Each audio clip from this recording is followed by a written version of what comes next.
Chapter 6 Too Late. Bigman felt dizzily helpless in the confusion.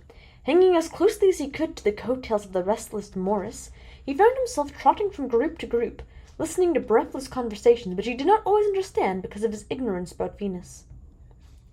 Morris had no opportunity to rest. Each minute brought a new man, a new report, a new decision. It was only 20 minutes since Bigman had run off after Morris, and already a dozen plans had been proposed and discarded. One man, just returned from the threatened sector, was saying with pounding breath, "They've got the spy rays trained on him, and we can't make him out. He's just sitting there with the lever in his hand. We beamed his wife's voice at him and at him through the electrics, then through the public address system, then through a loudspeaker from outside. I don't think he hears her. At least he doesn't move." Bigman bit his lip. What would Lucky do if he were here? The first thought that had occurred to Bigman was to get behind the man, Pupnoy his name was, and shoot him down. But that was the first thought everyone had had, and had been instantly discarded.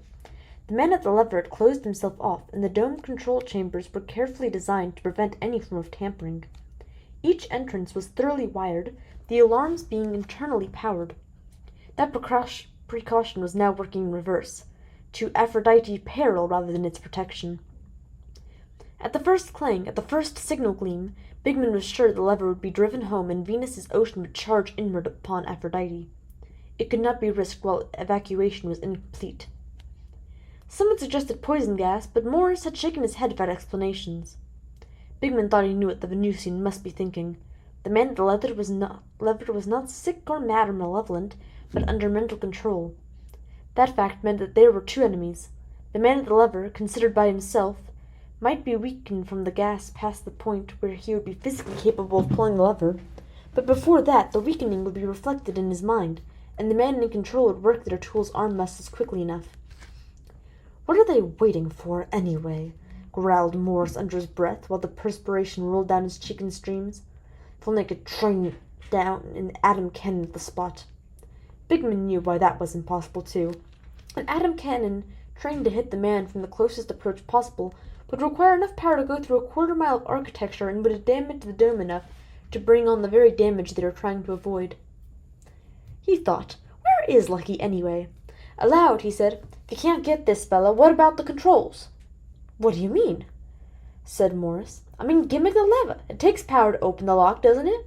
What if the power's cut?" "Nice thought, Bigman, but each lock has its own emergency power generator on the spot. Can't it be closed off from anywhere?" "How is it closed off in there for every cubic foot set up with alarms?"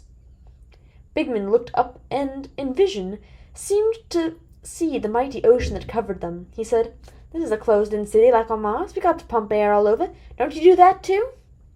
Morris brought a handkerchief down to his forehead and wiped it slowly. He stared at the little Martian. "The ventilation ducts?" "Yeah, there's got to be one that goes to that place of the lock, doesn't there?" "Of course." "And isn't there some place along the line where a wire can be wrenched loose or cut or something?" "Wait a while. A microbomb shoved down the duct instead of the poison gas we were talking about." "I'm not sure that's enough," said Bigman impatiently. "Send a man. You need big ducts for underwater city, don't you? Won't they hold a man?" "They're not as big as all that," said Morris. Bigman swallowed painfully. It cost him a great deal to make the next statement. "I'm not big as all that, either. Maybe I'll fit." And Morris, staring down wide-eyed at the pint-sized Martian, said, "Venus, you might. Come with me." From the appearance of the streets of Aphrodite, it seemed as though not a man or woman or child in the city was sleeping. Just outside the transite partition and surrounding the rescue headquarters building, people choked every avenue and turned them into black masses of chattering humanity. Chains had been set up, and behind them policemen with stun guns paced restlessly. Lucky, having emerged from rescue headquarters at what amounted to a dead run, was brought up sharply by those chains. 100 impressions burst in on him. There was the brilliant sign in lucite curvues, set high in Aphrodite's sky, with no visible support. It turned slowly and said, "Aphrodite, beauty spot of Venus, welcomes you." Close by, the line of men were moving on in file. They were carrying odd objects, stuffed briefcases, jewel boxes, clothing slung over their arms. One by one they were climbing into skimmers. It was obvious who and what they were. Escapees from within the threatened zone, passing through the lock with whatever they could carry that seemed most important to them. The evacuation was obviously well underway. There were no women and children in the line. Lucky shouted to a passing policeman, "Is there a skimmer I can use?" The policeman looked up. "No, sir, all being used." Lucky said impatiently, "Council business." "Can't help it. Every skimmer in town is being used for those guys." His thumb jerked toward the moving file of men in the middle distance. "It's important. I've got to get out of here." "Then you'll have to walk," said the policeman. Lucky gritted his teeth with vexation. There was no way of getting through the crowd on foot or on wheels. It had to be by air, and it had to be now. "Isn't there anything I can use? Anything available?" He was scarcely speaking to the policeman, more to his own impatient self, angry at having been so simply duped by the enemy.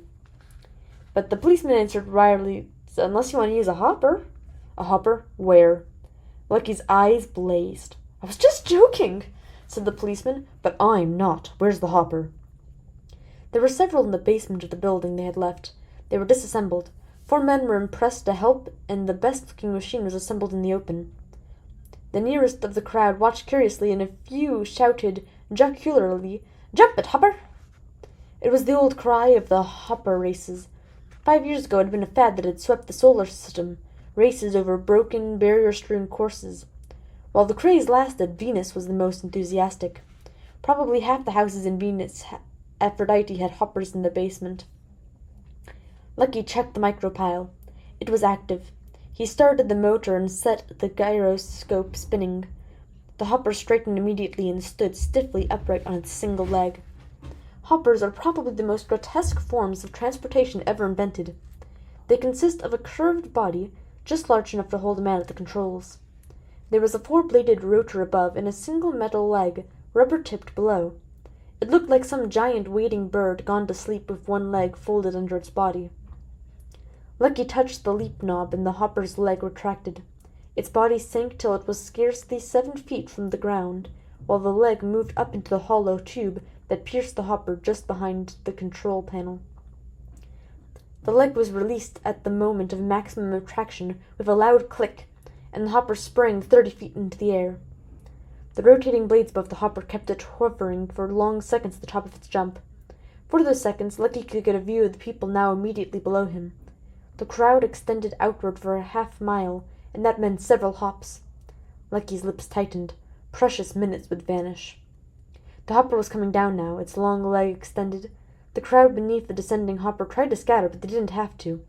4 jets of compressed air blew men aside just sufficiently, and the leg hurtled down harmlessly to the ground. The foot hit concrete and retracted. For a flash, Lucky could see the startled faces of the people about him, and then the hopper was moving up again. Lucky had to admit the excitement of hopper racing. As a youngster, he'd participated in several. The expert hopper rider could twist his curious mount into unbelievable patterns, finding legroom where none seemed to exist. Here in the domed cities of Venus, the races must have been tame compared to the bone breakers in the vast open arenas of rocky, broken ground on Earth. In 4 hops, Lucky had cleared the crowd. He cut the motors, and in a series of small dribbling jumps, the hopper came to a halt. Lucky leaped out. Air travel might still be impossible, but now he could commandeer some form of ground car. But more time would be lost. Bigman panted and paused for a moment to get his breath. Things had happened quickly. He had been rushed along in a tide that was still whirling him onward.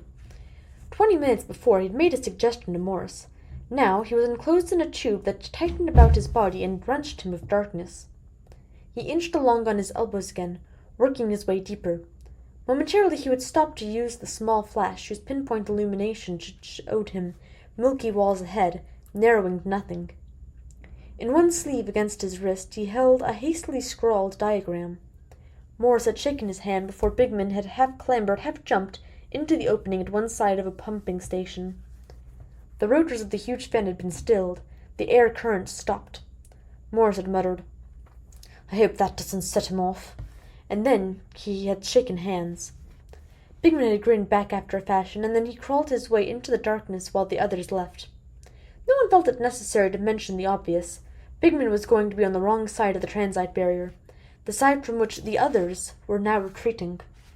If, at any time, the lever in the dome lock plunged down, the incoming water would crush the duct and the walls through which it ran as though they were all so much cardboard. Bigman wondered, as he squirmed onward, whether he would hear a roar first, whether the surging water would make any hint of its presence known before striking him. He hoped not. He wanted not even a second of waiting. If the water came in, he wanted its work done quickly. He felt the wall begin to curve. He stopped to consult his map, his small flash lighting the space about him with a cool gleam. It was the second curve shown in the map they had drawn for him, and now the duct would curve upward. Bigman worked himself over to his side and bent around the curve to the damage of his temper and the bruising of his flesh. "Sands of Mars," he muttered. His thigh muscles ached as he forced his knees against either side of the duct to keep himself from slipping downward again. Inch by inch, he clawed his way up the gentle slope. Morris had copied the map off the hieroglyphic charts held up before a visiphone transmitter in the Public Works Department of Aphrodite. He had followed the curving colored lines, asked for an interpretation of the markings and symbols. Bigman reached one of the reinforcing struts that stretched diagonally across the duct. He almost welcomed it as something he could seize, close his hands about, use to take some of the pressure off his aching elbows and knees. He pressed his map back up his sleeve, and held the strut of his left hand. His right hand turned his small flash end for end, and placed the butt against one end of the strut. The energy of the enclosed microfile, which ordinarily fed electricity through the small bulb of the flash and turned it into a cold light, and also at another setting of the control, set up a short-range force field to its opposite end. That force field would slice instantaneously through anything composed of mere matter that stood in its way. Bigman set the control, and near that one end of the strut was now hung loose. He switched hands. He worked his slicer to the other end of the strut. Another touch, and it was gone. The strut was loose in his fingers. Bigman worked it past his body, down to his feet, and let it go. It slid and clattered down the duct. The water still held off. Bigman, panting and squirming, was distantly aware of that. He passed 2 more struts, another curve. Then the slope leveled off, and finally he reached a set of baffles plainly marked on the map. In all, the ground he had covered was probably less than 200 yards, but how much time had it taken him? And still the water held off. The baffles, blades jutting alternately from either side of the duct to keep the airstream turbulent, were the last landmark.